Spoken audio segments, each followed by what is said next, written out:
Llega el gran Adri, gloria al gran Adri. Hay que arreglar ya toda Asturias, que el Presi Javier dejó en penurias y cascos duro menos que Maxim Huerta. Mirad, y está aquí, él nos va a guiar, el chico es sensacional. Gran Adri, el bravo Adri, Adrián Barbón. Al pasar se han de inclinar siempre ante ti. De gala se han de vestir el rey y Leticia Ortiz.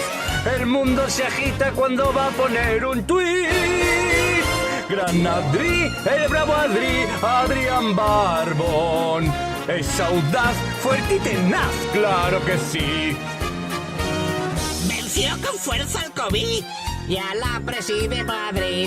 Clamemos al mismo son. ¡Que viva Adri! Tiene un medio entero a su servicio. Pasamos a la elección de Asturias. Subvenciones mil a repartir. Ay, amigo, espera ese bable. A Fran González saca de quicio. Y un gran orador, siervo de Dios. Aunque este año va a ser que no. Gran Adri, O sea, la que está en ella en sueño, la oficialidad y el nuestro empeño.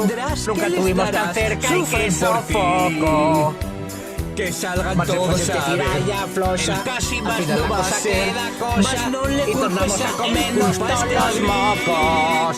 Saca fotos con sus influencers. Suscríbete y sígueme. Lo que quieras le puedes pedir. Más subvención, más subvención. Tiene pajes, sirvientes, doncellas. Y a la TPA. Y con Barbón en el timón puedes alquilar en Shishon solo por 1.000.000. Gran Adri, noble Adri, Adrián Barbón.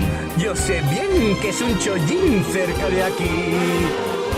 Noveno sin ascensor, el roce solo interior.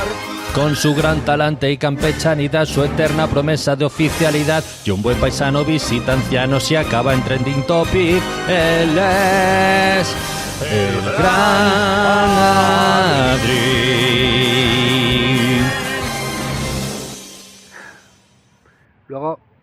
Luego me quejo, ¿sabes? De que por qué no me llaman para la TPA y esas cosas. Creo que voy a acabar de enterrar mi cadáver laboral y voy a hacer una sobre Cantelli. Yo te quiero enseñar una rotonda eterna. Bueno, en fin, que felicidades de Asturias, sí. Y eso.